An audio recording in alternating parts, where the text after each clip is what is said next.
Hello, role-playing people, and in this episode we're continuing the Demon recap. Previously, Avgrundiel, a malefactor of the paths, had been called to Toronto to maintain and enhance some very expensive medical equipment, so she got on the first flight and is now on her way there. About halfway through the flight, one of her cryptic's associates invokes her discreetly and tells her that due to some unforeseen circumstances, the faction can no longer provide the accommodations they promised. Good thing invocation doesn't depend on phone signal or Wi-Fi. So as Avgrundiel sits there with her own thoughts, planning what to do in this situation without resorting to a supernatural solution which might draw unwanted attention, she doesn't even realize when she starts speaking her thoughts and frustrations aloud. But is anyone renting a place so late? They call me up here to repair their medical equipment and I have no place to stay. Fantastic. So the passengers overhear and are nice. They hear the part about medical equipment, so they think, hey, let's ask around and help this person. And to her luck, a couple that is on the same flight has a place to rent in Toronto, so as soon as they land, they talk properly about the situation and they realize this arrangement is very much mutually beneficial. Terrell Avgrundiel is taken to see the house, a pretty sweet place about a 30-minute drive away from Toronto General Hospital, and though a lot of the installations are older and aren't working exceptionally well, the price is good, so Terrell pays for 2 months, figuring taking his time with that expensive equipment, working slowly and carefully, is the best approach, and after he's done with the hospital, he can still hang out for a while and see what's happening in this city, as any curious cryptic would do. He also rents a vehicle for the next week so he can get around quickly, fixes some things around the house so he can be comfortable, and prepares for a long day of work tomorrow, possibly a pretty serious expenditure of faith as well. In the meantime, in another part of the city on this late December evening, a dealer's weed has been spiked with a powerful soporific substance unbeknownst to him, and after only a few puffs, both him and his client pass out while the apartment slowly catches on fire. Unconscious, burned to a crisp, and barely alive, this person is brought to the ER and put on life support. In yet another part of the city, a private detective is doing his usual work, keeping an eye on an unfaithful husband or something profoundly uninteresting like that, until he sees his target interacting with a notorious local gang leader. He witnesses a very interesting exchange between the two, and though he tries to stay low and out of sight, he does eventually follow his target on foot, feeling rather uncomfortable about this, as if someone or something is watching him. The target simply drops a small leather briefcase in an alleyway, and as our detective stealthily approaches and tries to see what the case contains, a masked individual appears behind him and puts 2 holes in his chest. The last sight our detective sees before passing out is this tall, skinny, masked fellow grabbing the briefcase and running away. The next day, at dawn, Avgrundiel receives her faith in her sleep. It doesn't feel like love or care, but more like gratitude, loyalty, and the hope that life can be more than a 9-to-5 grind. She is happy to have contributed to the careers and the fame of her thralls, both of which are touring musicians, helping them do what they love. So whatever faith comes her way, it feels like gratitude and fulfillment. Terrell wakes up after a good night's sleep, does his morning routine, prepares his tools, and drives to Toronto General Hospital, enjoying the drive but also reflecting on the deeply flawed nature of these asphalt-covered mortal paths. Approaching the building feels tense, like a web of faith is tightening around the area, strangling it. But Terrell doesn't really know what that is or what to compare it to, so he goes about his business, though he is on guard. He walks in and states his business at reception, but no one at the hospital seems to know what he's talking about. Apparently, no one called for any expert to check on anything, and the medical equipment is fresh out of revision or inspection, if you will, and it is perfectly functional. After about an hour of absolute confusion, talking to various people, trying to make sense of the situation without any luck, considering invoking his faction and telling them what's happening here, Terrell is approached by a nurse and told that his services are required in the ER wing. He is taken to a tiny, poorly lit room, little more than a janitor's closet, really, and the special tools he's supposed to maintain and enhance are nothing more than surgical knives, forceps, and such. The humiliation and rage starts boiling inside of Avgrundiel, who realizes whatever this is, someone is messing with her big time. First, she has no place to stay in the city as her accommodations are cancelled.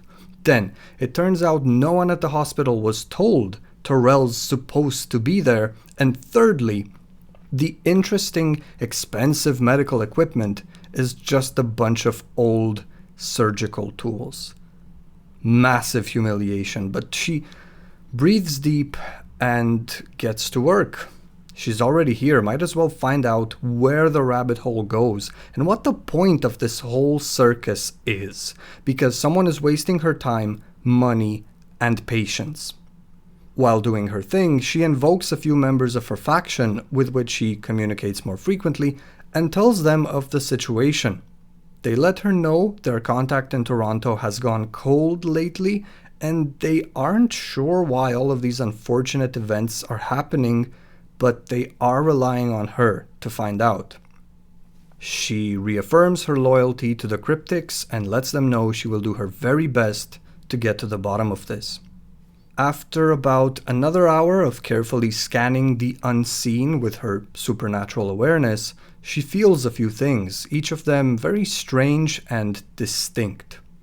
As the web of faith surrounding the area tightens even more, suddenly a massive burst of faith comes from one of the rooms above, which almost feels like a summoning. It has a very similar signature of faith. Terrell immediately steps outside onto the hallway, ready to check on the source of that burst, when the fire alarm goes off as well. This is complete chaos. What is going on? So he uses his lore of the paths to find the quickest route to that room, even though the panic is slowly rising all around. And what he sees when he gets there deepens his confusion. These two patients appear to be isolated here, and though they are on life support and were unconscious before, they are strapped to their beds as well, both hands and feet. Immediately, Avgrundiel feels they are fallen who have just escaped the abyss like she once did. Remembering things she learned from the Cryptics, she knows full well these two mortal bodies before her are healing as they receive their fallen guest, and they no longer need the aid of the machines, so she removes the tubes and breaks their restraints as she repeatedly tells them to trust her and follow her instructions if they don't want to go back to the pit.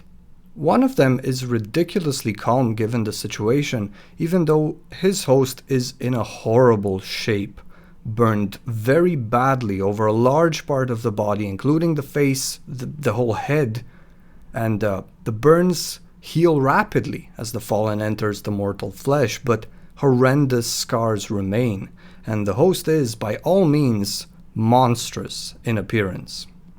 This one keeps calm and follows instructions. The other, a handsome, older gentleman with long hair and a beard, starts repeatedly asking, first in weak, whispered tones, and then shouting loudly, "Where's Lucifer? Where is he? Lucifer! Lucifer!" Avgrundiel barely manages to calm him down and tries escorting both out of what is now the burning ER building. This floor is on fire. No fire prevention measures are working. People are seriously panicking left and right. And the cherry on top, someone blocked or even melted the doors into their frames, welded them shut, so everyone is trapped here and has no choice but to burn alive or jump out the windows to their deaths. Knowing very well she cannot stop the fire or save pretty much anyone except her two fallen companions hurts our malefactor badly. It hurts because during the war, she was the path to safety, the path that guides one home. And now, she's almost powerless, like a rat in a maze. That rage warps the lines Avgrundiel traces when evoking her lore in an attempt to get to safety. She forces a path to show itself and sees nothing but that red thread leading out of the labyrinth, obsessively, violently running for salvation. Terrell bashes into people, shoving them out of the way, breaks things in his path, sees nothing but the line leading to safety. But behold, his ability, though warped by torment, doesn't disappoint.